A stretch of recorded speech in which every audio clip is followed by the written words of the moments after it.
आप जो खाल देख रहे हैं ना, ये रियल चीते की खाल है। ऊपर भी चीते की हैं। जितना सामान देख रहे हैं सारा ही रियल है भाई। औजार वो हैं सारे, और ये है उनके कपड़े, सोने चांदी के तार वाले।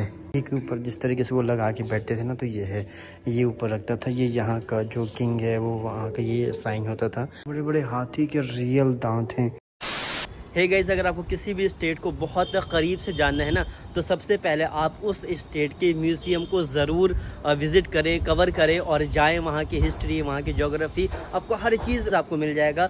तो मैं इतने दिन से उड़ीसा में रह रहा हूँ, तो मेरी भी बड़ी ख्वाहिश थी कि मैं उड़ीसा को बहुत करीब से जानूँ। तो इसलिए आज हम जा रहे हैं उड़ीसा स्टेट म्यूज़ियम, जो मेरे यहाँ से तकरीबन 5 किलोमीटर के आसपास है। तो अभी मैंने रैपिडो बुक कर दी है और मैं जा रहा हूँ। और आज मैंने काफ़ी दिनों बाद अपना कैप कैरी किया हुआ है, जो मैं बहुत पहले पहना करता था। और मैं हमेशा उल्टा कैप पहनता हूँ। मुझे उल्टा थोड़ा सा ज़्यादा सूटेबल लगता है, थोड़ा सा लाइक थोड़ा फंकी लुक में आ जाता है। तो रैपिडो हमारी आ रही है और हम निकल रहे हैं उड़ीसा स्टेट म्यूज़ियम के लिए।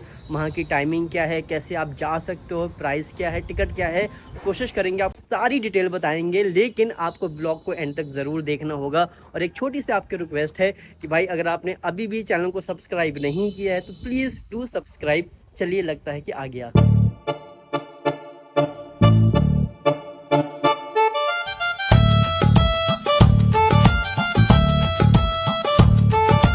भाई हम पहुंच गए स्टेट म्यूजियम। ये आपका मॉल भी है, आगे से एंट्री पॉइंट है, यहाँ से नहीं है। तो छोटे छोटे जो ना खाने के स्टॉल्स भी मिल जाएंगे। बारिश का मौसम जो है ना, रास्ते में हल्की हल्की बारिश होने लगी थी और अभी भी मुझे लगता है कि शायद थोड़ी थोड़ी बारिश हो जाएगी। हम आ गए स्टेट म्यूजियम में, जस्ट सामने है स्टेट म्यूजियम। यहाँ पर आना कैसे, यहाँ पर आपको बस भी मिल जाएगी, जो मो बस है वो मिल जाएगी। ये रेलवे स्टेशन से बहुत पास में है। बाकी आप रैपिडो वगैरह से भी बहुत ईजिली यहाँ पर आ सकते हैं। तो अभी हम चलेंगे यहाँ का टिकट। तो यहाँ का टिकट है 20 रुपीज़। अगर आप फोटोग्राफी करते हैं तो आपको 10 रुपीज़ एक्स्ट्रा पे करना पड़ेगा। उसके बाद आप पूरा म्यूजियम आराम से घूम सकते हैं। ये हर मंडे को बंद रहता है, ट्यूसडे टू संडे ओपन रहता है। सुबह 10 बजे से लेकर शाम में आई गेस 5:30 बजे तक इसका टाइम है। तो बस अभी टिकट लेते हैं और हम अंदर चलते हैं। है यहाँ का टिकट काउंटर। तो यहाँ पे लेंगे हम सबसे पहले टिकट। टिकट हो गया है, इसकी सारी इन्फॉर्मेशन है। और लास्ट टिकट 4 बजे तक ही मिलेगा, तो आपको 4 बजे से पहले जाना है। और ये मंडे के साथ साथ जितने भी गवर्नमेंट हॉलीडेज होते हैं उस दिन भी ये बंद रहता है। में सिंगल टिकट पड़ा है 20 रुपीज़ का, और 10 रुपीज़ अगर आप फोटोग्राफी करते हैं तो 10 रुपीज़ का टिकट आपको अलग से लेना होगा। इसके साथ में बच्चे हैं तो बच्चों का जो फोटोग्राफी टिकट है वो फ्री है, सिर्फ आपको 10 रुपीज़ देना पड़ेगा अगर दोनों टिकट ले लिया है। और सबसे पहले हम इसकी गैलरी विजिट करेंगे। भाई इसकी गैलरी इतनी ज़्यादा एस्थेटिक है ना, मतलब आप इसका डेकोरेशन देखो भाई, पूरे गमले जो है ना चारों तरफ रखे हुए हैं और इतना ज़्यादा खूबसूरत लग रहा है यार, क्या बात। यहाँ पे आप प्यारी प्यारी रील भी काट सकते हैं, क्योंकि ये बाहर है तो बाहर तो आप फोटोग्राफी कर सकते हैं। और ये फ्लावर देखो भाई कितने ज़बरदस्त लग रहे हैं, मतलब बहुत ही ज़्यादा खूबसूरत है और बहुत प्यारा बाहर से डेकोर कर रखा है। तो अभी हम अंदर भी चलेंगे, तो हम पहले आउटसाइड पूरा विजिट कर लेते हैं, फिर हम इनसाइड चलेंगे। यानी कितना खूबसूरत बना रखा है, एक नंबर। और ये आगे हम पार्क में, और यहाँ पर देखो भाई मस्त एकदम गार्डन साइड है, आप बैठ के अपना फैमिली टाइम भी एक्सपेंड कर सकते हैं। कितने खूबसूरत गुलाब लगे हैं भाई। अब चलते हैं म्यूजियम के अंदर। तो कितना प्यारा शिवलिंग की तरह बना रखा है। अभी इसकी कटिंग होगी ना तो ये और अच्छी तरीके से शेप में आ जाएगा। म्यूजियम के अंदर जैसे ही आप एंट्री करोगे आपको 11वीं सेंचुरी की ये सारी स्टैचूज मिल जाएगी। वही उस टाइम के जो ना ये हथियार वगैरह रखे हुए हैं। और यहाँ पे देखो चल रही है इस तरीके से, ऐसे भी देख सकते हैं वीडियो लगा के। पूरा वुड इनका, ये लकड़ी के देखो कितनी खूबसूरत इसकी नक्काशी कर रखी है। मैं ऐसे दिखाता हूँ। सबसे पहले हम विजिट करेंगे आर्कियोलॉजिकल गैलरी। और यहाँ पर आप आओगे तो यहाँ पर आपको, और स्पेशली यहाँ पर Buddhist heritage related to history मिलेगी 261 BC की आप। और यहाँ पर 1st century and 2nd century के भी स्टैचूज आपको मिल जाएंगे। जैसे लायन आपका 3rd सेंचुरी का, ये बुद्धा स्टैचू है 9th सेंचुरी का। और ये से देखो आप, ये कब का है, ये भी 7th सेंचुरी का है, थोड़ा सा खंडित है बट आप देखो ये सबसे बड़ा स्टैचू है। एंड कंटिन्यू यहाँ पर जो बुद्धिस्ट का जो एक मंत्र होता है वो कंटिन्यू चलेगा। और साथ ही साथ यहाँ आपको बहुत ओल्ड स्टैचूज मिलेंगे। और जितने भी, ये बहुत बड़ी गैलरी है, यहाँ पर मोस्टली आपका बुद्धिज्म से रिलेटेड स्टैचू हैं, शायद ही आपको कहीं और देखने को मिलेंगे। और इतने अलग अलग आकृति में शायद ही ऐसे स्टैचूज आपको देखने को मिलेंगे। तो मस्ट विजिट करिए उसके बाद हम चलते हैं अगली गैलरी में। एंड अभी हम चल रहे हैं एपिग्राफी गैलरी में। तो यहाँ पर उड़ीसा लैंग्वेज कैसे बनी, किस ईयर में कैसी थी, वहाँ से शुरुआत होती है। 3rd सेंचुरी में ऐसे लिखते थे, फिर 6th में ऐसा, फिर करते करते करते करते 16 यानी कि 1600 में ये लैंग्वेज आ गई। और यहाँ पे सारे सिक्के हैं, सोने के सिक्के हैं। इसमें कुछ मुगल काल के भी होंगे, कुछ वैसे भी होंगे। ये देखो सारे सिक्के हैं, सब आदिवासी सिक्के में जो ना आदिवासी बना हुआ है। इन्हें कहते थे गुप्ता कॉइन्स। और यहाँ पर जितने भी कॉइन्स चलते थे पहले उड़ीसा में, वो सारे यहाँ पर मेंशन है। आदिवासी कॉइन, जो फिर इसके बाद किंग्स आए, और ये सारे कॉइन्स से सोने और चांदी के हैं, क्योंकि पहले सोने और चांदी के कॉइन से चलते थे। और ये जो आप कॉइन से देख रहे हैं, ये सारे मुस्लिमों जितने किंग थे उनके कॉइन्स हैं। जो मुस्लिम किंग्स थे उनके टाइम पे ये सिक्के हैं, जिन्हें मुस्लिम कॉइन्स कहा गया है म्यूजियम में। और ये वाले देखो मुगल कॉइन्स, तो ये जितने कॉइन्स हैं सारे मुगलों के हैं। ये वाले ब्रिटिश पीरियड के कॉइन हैं। और ये हमारी इंडियन कॉइन से 1 आना, 2 आना, 54, 58।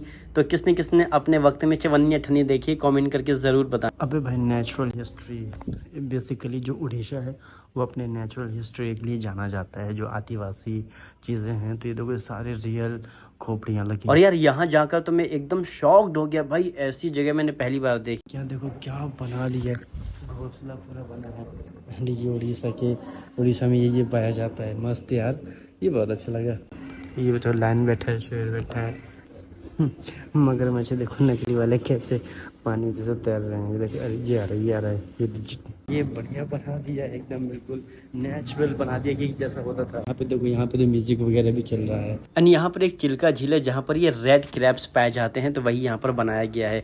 और ये जो स्केलेटन देख रहे हैं, ये डॉल्फिन का स्केलेटन है। क्या आपने कभी ऐसा देखा था? आपने कुछ टाइम पहले देखा होगा, बहुत सारे कछुए आते हैं और अंडे देकर जाते हैं। ये उड़ीसा में ही होता है। यहाँ पर एक ऐसा बीच है जहाँ पर बहुत सारे कछुए आते हैं और अंडे देकर जाते हैं, फिर हम आ जाते हैं। ये थोड़ा सा सफारी टाइप का बनाया गया है। तो पूरा जो नेचुरल गैलरी है पूरी तरीके से नेचुरल आ रहा है। देखो यहाँ पर मैं भी आ रहा हूँ, क्योंकि सामने लगा था प्रोजेक्टर, उसमें मैं भी आ रहा हूँ। हम जा रहे हैं ऊपर, देखते हैं कि ऊपर क्या क्या है। यहाँ की आर्ट एंड क्राफ्ट गैलरी, और ये सारे स्टैचूज हैं मोस्टली। ये है पुराने ज़माने के बर्तन किस तरीके से उड़ीसा में इस्तेमाल होते। तो ये वाला सेक्शन भी पूरा आर्ट एंड क्राफ्ट का है। यहाँ पे पूरा हैंडवर्क आर्ट का वर्क है उड़ीसा का। सामने आप देखोगे पूरा राज दरबार रखा हुआ है, पेंट किया हुआ कोकोनट है, सारा पूरा क्राफ्ट का है।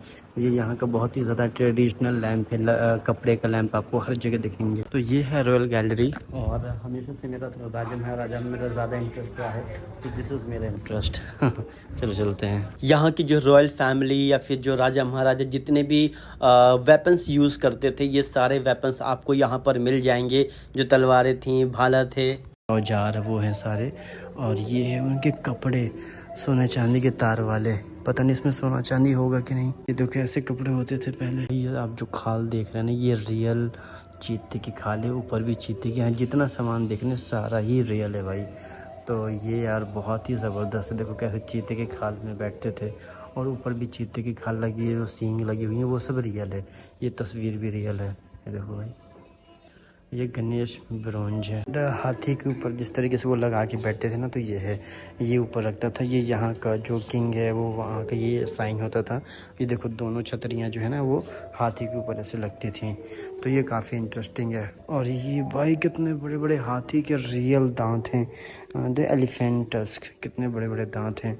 और यहाँ पे भी देखो हाथी के दांत से बना हुआ क्या कार्विंग भी है। ये पता नहीं रियल है क्या नकली है, बट ये दांत रियल हैं। ये देखो भाई, ये देखो, ये वहाँ के किंग, यहाँ के किंग थे। ये जो पंजाब के किंग थे राजा रणजीत सिंह जी, उन्होंने कोहिनूर जो डोनेट किया था वो लॉर्ड जगन्नाथ जी को डोनेट किया था। उसके बाद फिर ब्रिटिश के पास गया। और देखो ये यहाँ पे भी वो हैंड रिटन लेटर जो है ना ऊपर लगा हुआ है। ब्रिटिश नहीं ले जाते तो हो सकता था कि जगन्नाथ जी के पास ये कोहिनूर डायमंड होता आज। कुछ सेक्शन में तो भी काम चल रहा है, बाकी कुछ सेक्शन बहुत अच्छे हैं। तो अभी ये वाला सेक्शन कौन सा है? Hotel gallery. तो अभी हम अंदर जाएंगे, अंदर देखेंगे क्या है। और यहाँ पर जो यहाँ का ट्रेडिशनल है, स्पेशली जो ट्राइब्स किस तरीके के कपड़े पहनते हैं वो दर्शाया गया है। तो उड़ीसा का जो सिल्क है वो काफी ज्यादा फेमस है। तो यहाँ पर सिल्क कैसे बनता है, कैसे उसे निकालते हैं, उसका जो पूरा प्रोसेस होता है वो यहाँ पर दिखाया गया है। एंड उड़ीसा की जो संबलपुरी साड़ी है वो बहुत ज्यादा फेमस है। कभी हम संबलपुर जाएंगे तो आपको प्रॉपर एक्सप्लोर करेंगे संबलपुर में और क्या क्या मिलता है। तो ये यहाँ के ट्राइब से जो यहाँ के जो ट्रेडिशनल कपड़े हैं वो पहनते हैं। और देश की आज़ादी में उड़ीसा का बहुत बड़ा योगदान है। तो जो उड़ीसा के जितने भी क्रांतिकारी रहे हैं उनके बारे में यहाँ पर ये पूरा एक अलग से गैलरी बनाया गया है। उसके बाद हम आते हैं महात्मा गांधी जी के सेक्शन पर। यहाँ पर आ जाते हैं, यहाँ पर आपको बहुत पुरानी तोपें मिल जाएंगी, बंदूक मिल जाएंगी। 17, 18 और 16 सेंचुरी की ये सारी तोपें हैं जो अंग्रेज और मुगल यूज करते थे। और ये 17 एंड 18 सेंचुरी की ये सारे भाला तलवारें हैं कि तो भाई हम पूरा म्यूजियम एक्सप्लोर करके आ गए हैं गार्डन में। तो अंदर व्लॉग बनाना अलाउ नहीं है, आप फोटो वगैरह क्लिक कर सकते हो। तो ये है गार्डन एरिया। और देखो यार बारिश होने लगी। अब मैं ना तो मेरे पास छाता है ना ही मेरे पास पन्नियां हैं। अब मैं कैसे बाहर, हालांकि इतनी नहीं हो रही है, हल्का हल्का ऐसा बूंदाबांदी हो रही है। पर बेहतरीन डेकोरेशन है, मस्त। ये वाला फ्लावर बहुत प्यारा लगता है। यहाँ पे भाई देखो ये कमल के फ्लावर भी लगे हैं। तो बारिश हो रही है लेकिन मैं आपको दिखा देता हूँ।